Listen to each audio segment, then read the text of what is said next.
Dans cette vidéo, nous allons voir comment utiliser le site du CNED Ma classe à la maison pour créer une classe virtuelle. Tout d'abord, je me connecte sur le site college.cned.fr et en tant que professeur, je dois m'y inscrire en utilisant mon adresse mail académique. L'inscription se fait à travers cette icône. Une fois que vous êtes inscrit et que vous avez validé votre inscription par un mail de confirmation, vous n'aurez plus qu'à rentrer vos identifiants et vous connecter. Vous arrivez ensuite sur cette interface. Alors, je ne vais pas me pencher tout de suite sur le contenu des séquences proposées par le CNED, on va s'intéresser à la partie classe virtuelle. Les élèves n'ont pas accès à cet onglet, comme c'est indiqué ici, mais les professeurs peuvent cliquer dessus et se retrouvent dans l'interface de création de la classe. Vous avez un certain nombre d'instructions que je vous laisserai le soin de lire. Pour demander la création de votre classe virtuelle, vous cliquez sur cette icône-ci et le travail est instantané. Le site va générer deux liens Internet.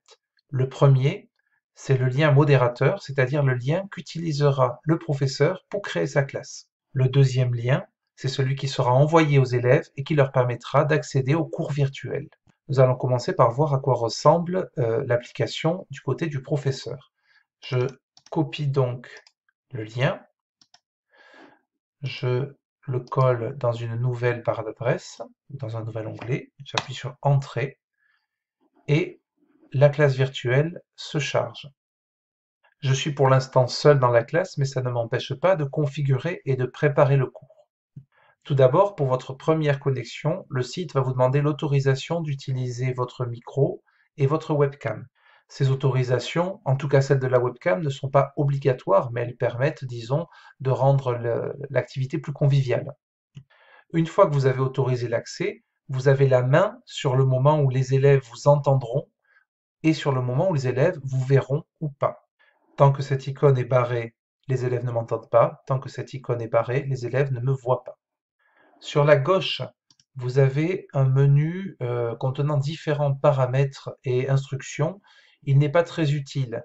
La seule option qui pourrait être utile est l'option d'enregistrement pour partager le cours avec des élèves qui seraient absents le jour de la séance, mais il est formellement interdit d'enregistrer ces séances avec des élèves, donc nous n'utiliserons pas cette option, c'est un problème de droit à l'image. Le menu qui va nous intéresser est sur la droite. Vous y avez accès à un chat qui va permettre aux élèves de commenter par écrit et de poser des questions pendant la séance. Vous avez, sur le deuxième onglet, les personnes qui sont présentes dans la classe virtuelle. Nous verrons plus tard que via cette icône, vous pourrez leur attribuer des rôles différents. Vous avez également la possibilité, via un glisser-déposer, de détacher cet onglet pour le déposer ici, ce qui vous permet de garder en permanence un œil sur les spectateurs de la classe virtuelle et sur les interactions possibles avec eux. Pour réduire ce panneau, je n'ai qu'à cliquer ici et indiquer fusionner le panneau. Le quatrième onglet est l'onglet des paramètres de la classe virtuelle. Vous pouvez y configurer votre caméra, votre micro. Vous pouvez également déterminer des paramètres de notification ou des paramètres de session. Les gens peuvent-ils partager l'audio, peuvent-ils partager la vidéo, peuvent-ils publier des messages dans le chat, etc. Une fois tous ces éléments de configuration terminés, on va s'intéresser au troisième onglet, qui est le plus intéressant, celui qui va nous permettre de partager du contenu avec les participants. La classe virtuelle me permet de partager un tableau blanc sur lequel je peux écrire ou sur lequel je peux éventuellement dessiner. Pour les personnes qui utiliseraient par exemple le site sur une tablette avec un stylet. Je peux également pointer du doigt les éléments qui sont intéressants. Pour cesser d'utiliser mon tableau blanc, je n'ai qu'à arrêter le partage. Je me retrouve sur mon interface de départ. J'ai également la possibilité de partager tout ou partie de ce que je vois sur mon écran en cliquant ici, puis en choisissant ce que je souhaite afficher aux participants, soit l'intégralité de mon écran, soit la fenêtre d'une application que j'ai lancée sur mon ordinateur. Par exemple, ici, j'ai Publisher qui est lancé et je peux choisir de ne partager que ce que l'on voit sur le logiciel Publisher, ce qui me permet, moi, de travailler sur mon fichier pendant que les participants à la classe virtuelle suivent ce que je fais.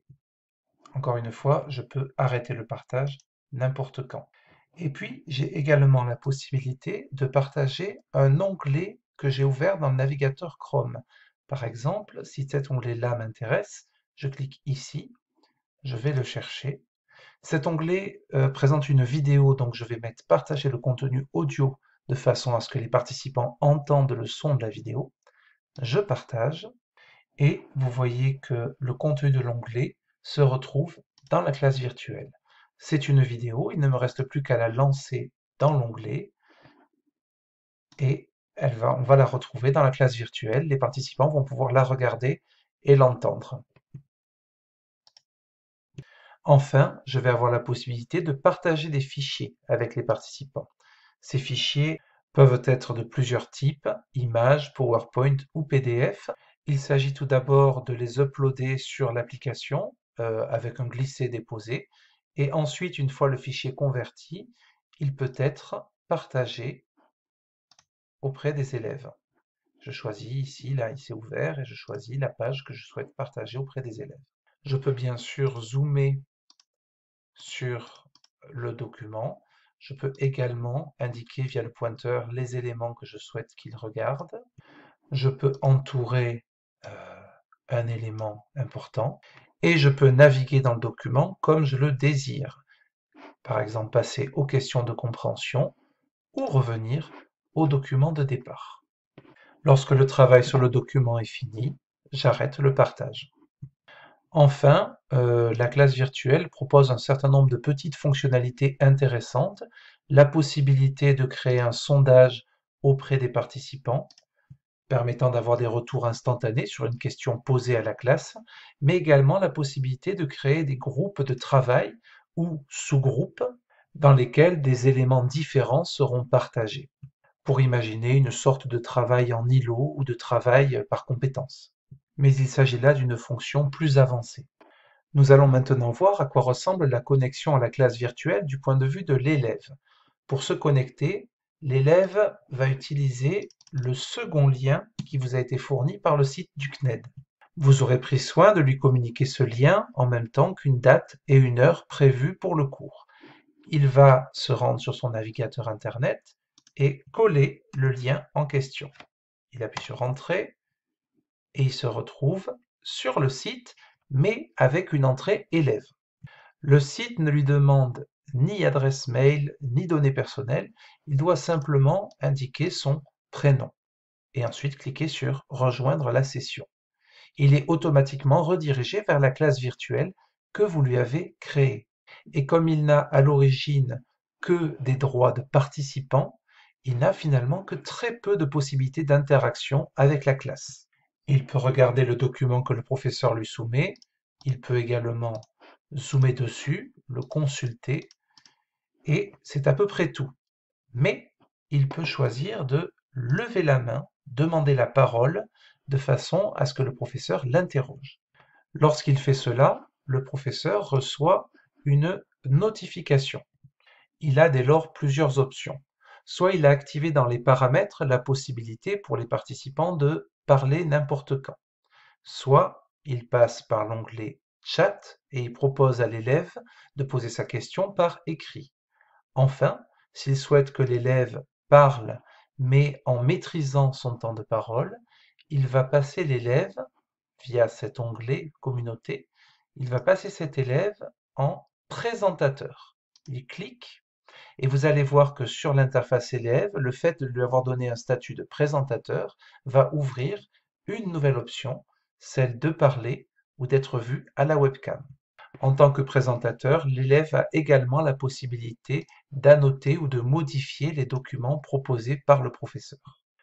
Puis, lorsque l'intervention de l'élève est terminée, le professeur peut lui retirer le statut de présentateur, le définir à nouveau comme participant, et l'élève devient à nouveau spectateur de la classe avec des interactions assez limitées.